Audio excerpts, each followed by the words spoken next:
All right, that's okay. We just need to get some points on this drive. Yeah, 3rd and 6. We got this, right? Levis gets wrapped up, flings it ahead. It's picked off. Tyreek Stevenson. That's not good. And Levis just falls right into his lap. Right there, you cannot.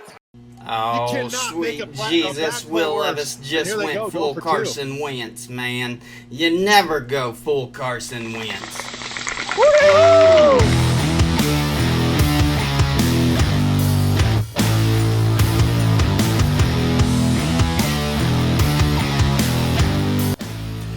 What's up, fellies? Welcome into Trashy Football, a different species of Tennessee Titans podcast.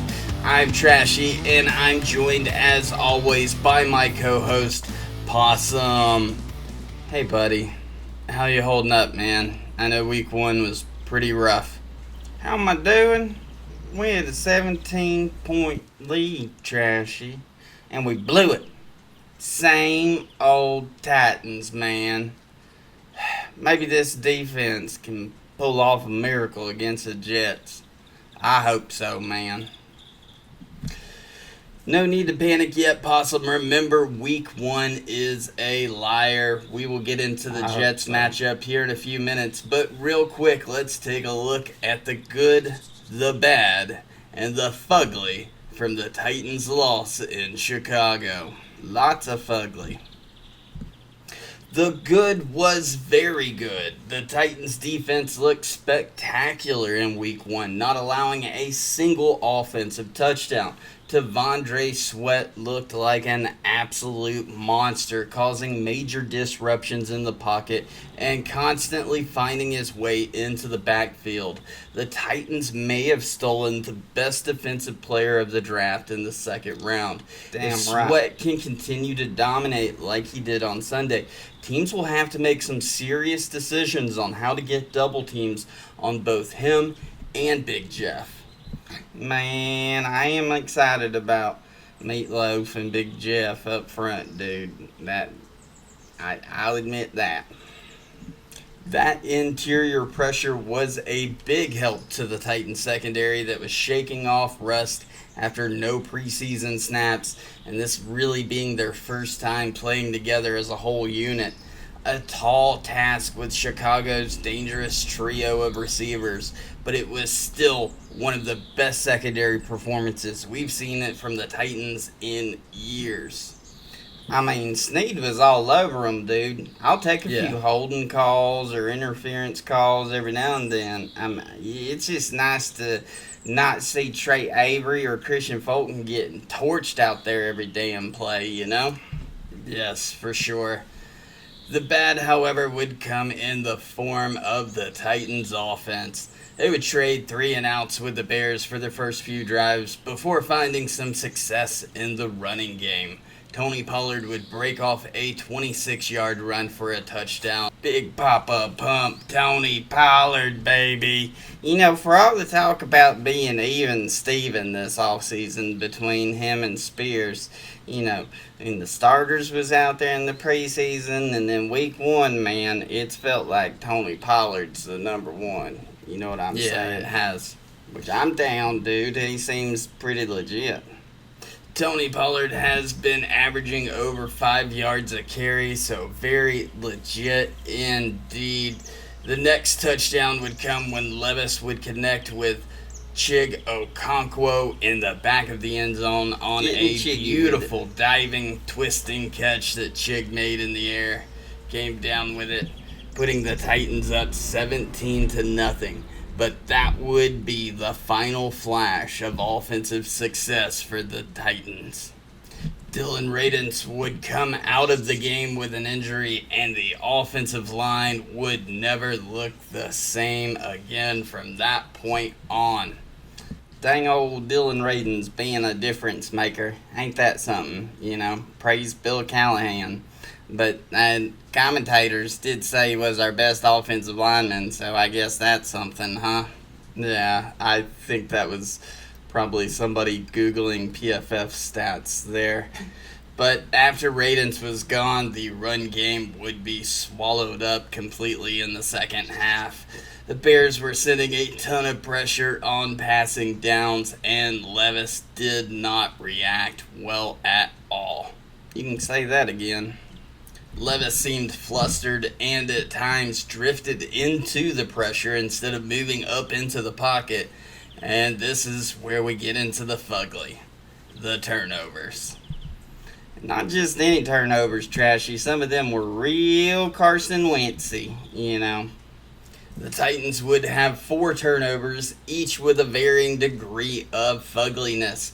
Levis would lose the ball while being strip-sacked from his blind side. Not entirely his fault, but you would hope that he could maybe have a better sense of the pressure closing in behind him. An extremely fugly blocked punt would lead to a scoop and score by the Bears. Man, I think I got PTSD from Stonehouse getting injured last year, man. Yeah. I did not like seeing that dude get hit at all. I'm 100% with you on that one. Then the fuggliest of all possible turnovers would occur when Will Levis, in the middle of being sacked, decided he would try to chuck the ball out of bounds sidearmed.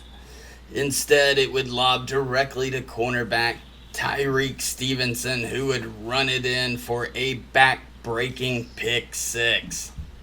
Yep, that's the one. That's the Wentzzy one, man. After all this talk this offseason about Will Levis making better decisions, protecting the ball, and dude does this. Game 1, Trashy.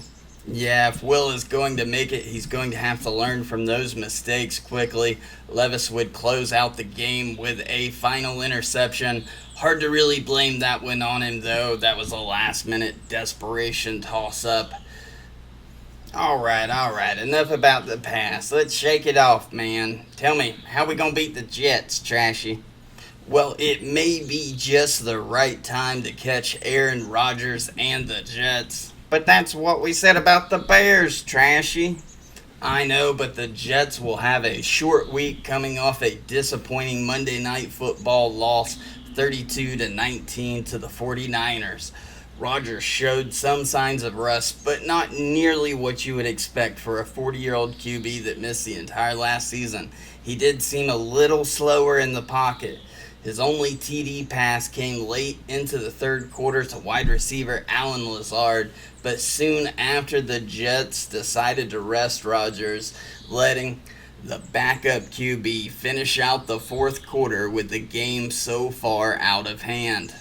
Hey, Robert Solid, you consider resting Aaron Rodgers this Sunday? You know, week 2 ain't that important. Never mind. We don't really do good against backups. Traditionally, you know. Titans will need another defensive performance like they had last week if they hope to get a win in their home opener. Snead and Awuzie will have another week working together under their belt as they take on Aaron's primary targets, Garrett Wilson and Alan Lazard. If the defensive line can continue to generate pressure like they did last week, then we may see a few more sacks. Rodgers is not the most agile QB compared to Caleb Williams, and instead of focusing on containment this week, Denard Wilson could choose to dial up more blitzes, though they will have to be careful not to get burned by screens and underneath passing. Hopefully Ernest Jones is settling into that linebacker role nicely by now, because we need a linebacker that can actually cover. True, a lot of late additions to this defense still getting worked in. Awesome to think how much this unit could improve by the end of the year. The offense, however, will need to improve much more rapidly, or at least not choke it away. Yeah. The Jets showed a massive vulnerability to the run, giving up 180 yards on the ground to a CMC-less 49ers. Kyle Shanahan always has a solid running game, but expect to see Cali test the Jets with a heavy dose of Tony Pollard early on. If they can find success in the run, it should lessen the pressure faced by Levis.